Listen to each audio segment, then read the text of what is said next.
Hello everybody and welcome back to another episode of Smooth Brain EDH, where we make the smoothest plays with the biggest brains.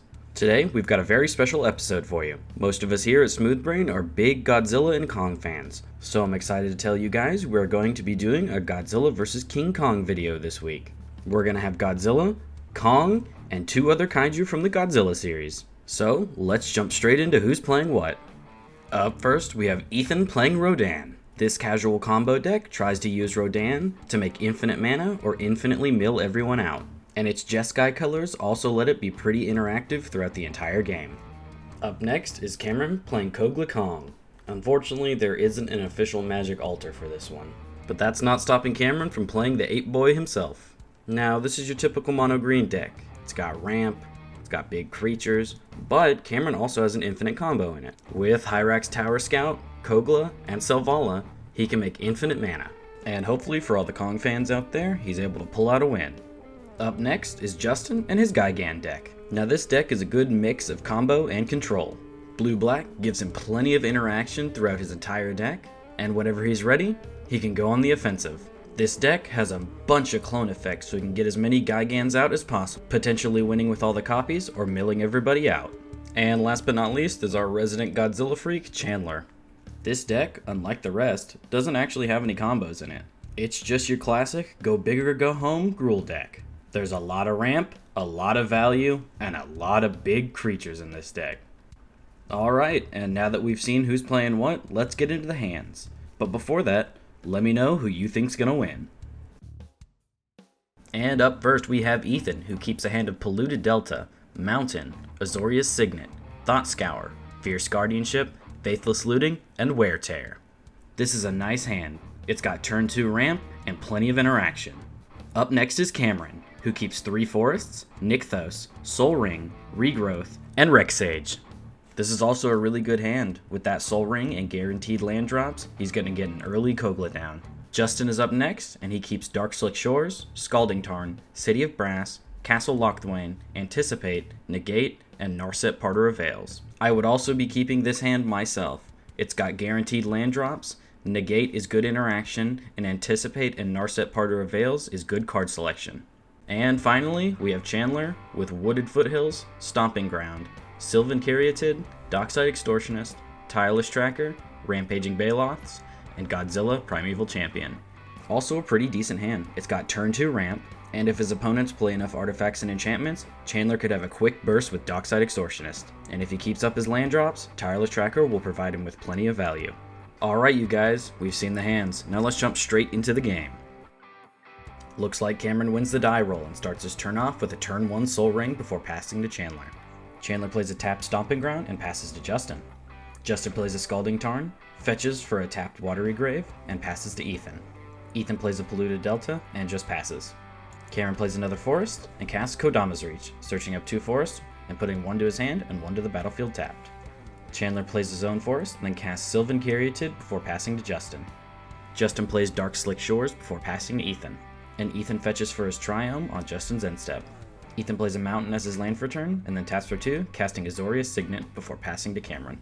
Cameron plays another forest as his land for turn, and even though he has nothing to fight, he decides a turn 3 monkey is pretty good, so that's what he does. Oh big, I want to be monkey! On his turn, Chandler taps for 3 and casts Tireless Tracker, before playing a Wooded Foothills, making a clue token, and passing to Justin. Justin decides to Anticipate on Chandler's end step. And on his turn, Justin plays Castle Locthwain before passing to Ethan. Ethan plays an island and then taps for 2, casting Grim Monolith, and passes to Cameron. On his turn, Cameron plays a forest as his land for turn, then casts an Arbor Elf before moving to combat.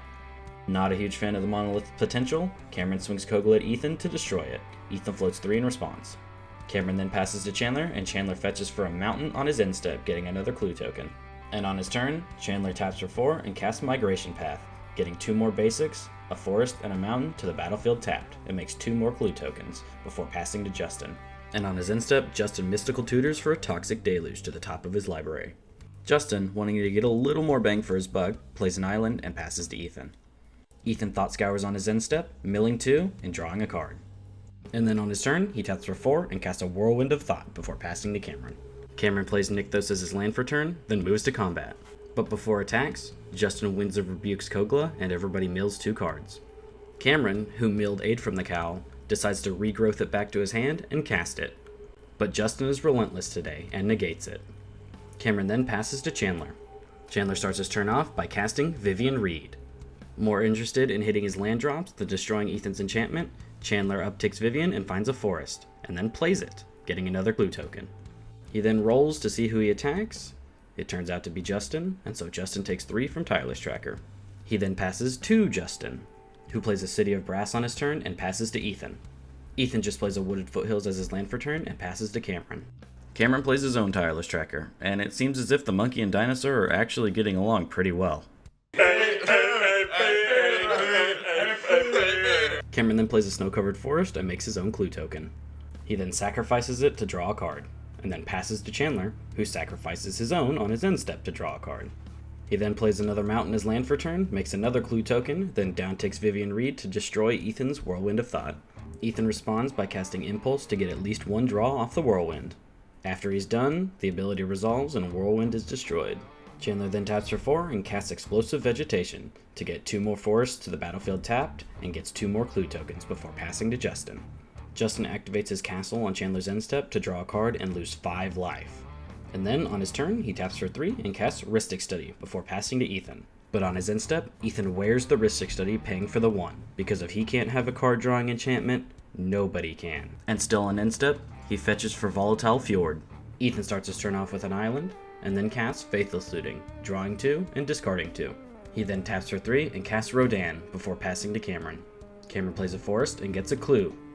He then thinks for a little bit before recasting Kogla and decides to fight Rodan, knowing it's a combo piece.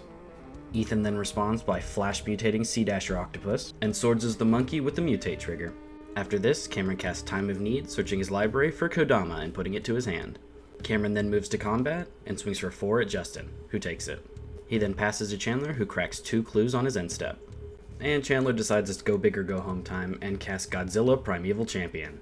He then uptakes Vivian and finds a Godzilla Doom Inevitable to his hand. After all this, he moves to combat, swinging 6 at Cameron before passing to Justin, who plays an Underground River on his turn. Justin decides he wants his own 11/11 on his turn and casts Vizier of Many Faces, copying Godzilla. Justin then passes to Ethan, and Ethan jumps straight to combat, swinging 3 at Cameron, and draws a card off of the combat damage. He then plays a tapped Seagate and passes to Cameron. And Cameron cracks a clue on his end step. And then on his main phase, Cameron casts Kodama. Cameron then plays a forest, and Kodama and Tireless Tracker have a little bit of a combo, to where every time a clue token comes in, Cameron gets to put another land card from his hand onto the battlefield, therefore making another clue token, and so on until he runs out of lands in his hand. But unfortunately for him, he only had 2 lands. But he has 2 clues now. After this, Cameron casts Rex Sage, targeting one of Chandler's clues. In response, Chandler cracks the one he's targeting. Kodama also triggers, and Cameron decides to put in Manglehorn from his hand, destroying another one of the clue tokens. Cameron then activates Nykthos to get 6 mana and casts Soul's Majesty.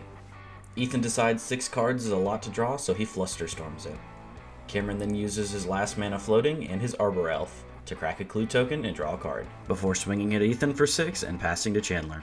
Chandler starts his turn off by upticking Vivian, finding a Gilded Goose to his hand. He then overloads a Vandal Blast, saying he's got not much else to do. He then moves to combat and swings for 7 at Ethan, who takes it. He casts the Goose. Chandler then passes to Justin after discarding down hand size. Justin moves straight to combat, swinging his 11/11 trample at Cameron, who takes all of it. And then on his second main phase, he casts Toxic Deluge, paying 8 life because Chandler can pump his Tireless Tracker twice.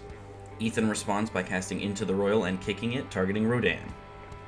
And then still in response, Chandler casts Colony Ambush to have his Tireless Tracker fight Justin's Godzilla. And so the only thing left on the battlefield is Chandler's Godzilla. But Justin is okay with this because he casts Animate Dead, targeting his Vizier of Many Faces to make another Godzilla Primeval Champion. And after that, he passes to Ethan. Ethan starts his turn off with a Bloodstained Mire, and then recasts Rodan, and then passes to Cameron. Cameron doesn't do anything during his turn and just passes to Chandler. Chandler upticks Vivian again, and finds a Champion of Ronus to his hand. Chandler then casts Zendikar Incarnate, making it a 10/4, and then casts the Champion of Ronus before passing to Justin. And on Justin's turn, he decides it's finally time, and he casts Gigan. Ethan, knowing this could very possibly be the end, decides to flash in a Sea Darter Octopus to recast Swords to Plowshares in response to Gigan's ETB trigger. Everybody mills their 4 cards, and the only thing he's able to get is a Thassa's Oracle from his own graveyard. Thassa's Oracle ETB trigger happens, and because Vizier is Godzilla, he can only look at the top 2 cards and keep 1 to the top. And after that, Justin passes to Ethan. And Ethan fetches for a tap Steam Vents on his end step. Ethan moves to combat and swings for 3 at Chandler in the air. He then plays a Glacial Floodplain as his land for turn, and then flashes back Faithless Looting to draw 2 cards and discard 2 cards. And after that, he passes to Cameron, who starts his turn off with a Forest. After this, he recasts Kogla and has a hard time deciding who to fight. He eventually decides that the Champion of Ronos is what he is scared of the most, and so Kogla fights the Champion. Cameron passes turn and Chandler cracks a clue on his end step. And then on his turn, Chandler casts Morog for those extra combat steps. And so Chandler moves to combat, but before that, he Nature's Claims the Animate Dead, getting rid of Justin's Godzilla. And now moving to attackers, Chandler swings 23 at Justin, who decides to chump the non-trampler with Thassa's Oracle, only taking 12. And then on his second main, Chandler plays a Prismatic Vista, triggering Morog and getting an additional combat phase. Chandler then downticks his Vivian to kill Ethan's Rodan, and back to attackers, Chandler swings 13 at both of them, which they both take. Chandler then passes turn. Justin embalms his Vizier of Many Faces to copy Kogla so he can fight Chandler's Zendikar Incarnate. But Chandler's not having it and casts Heroic Intervention. Kogla loses his target, so he gets to stick around, and Ethan takes his turn and starts off with a High Tide. He then follows it up with a Dockside Extortionist. Knowing that this is a bad situation, Chandler cracks his food token after fetching for a Forest. But wait, there's more. He casts Narset Parter of Veils, and he discarded Echo of Eons to his flashback Faithless Looting. And so he casts Echo of Eons from the graveyard to refill his hand and get rid of everyone else's. He then casts Peregrine Drake to untap 5 lands. All he needs now is a bounce spell, so he downticks Narset and finds Winds of Rebuke. He then bounces the Drake to his hand with the Winds of Rebuke, everyone mills 2, and then he recasts the Drake to untap 5 more lands. He then mutates Rodan, recasting Winds of Rebuke to the graveyard, bouncing Rodan and the Drake to his hand, milling everyone for 2, and then recasts the Drake and remutates Rodan and recasts Winds of Rebuke. This is an infinite loop that will mill everyone out. All he has to do is pass turn, and everyone will lose. And so, everyone is milled out, and everyone concedes, and today's winner is Rodan and Ethan. Well guys, what'd you think? I thought that was a really cool game. Was the winner who you wanted? I was personally rooting for Cameron and his Kong deck. While Ethan did win, every single deck had a lot of impact on the board today. That was a nice exciting game of Magic, with a pretty cool surprise finish too. If you guys enjoyed the video, please be sure to leave a like and subscribe, and we always love hearing from you in the comments.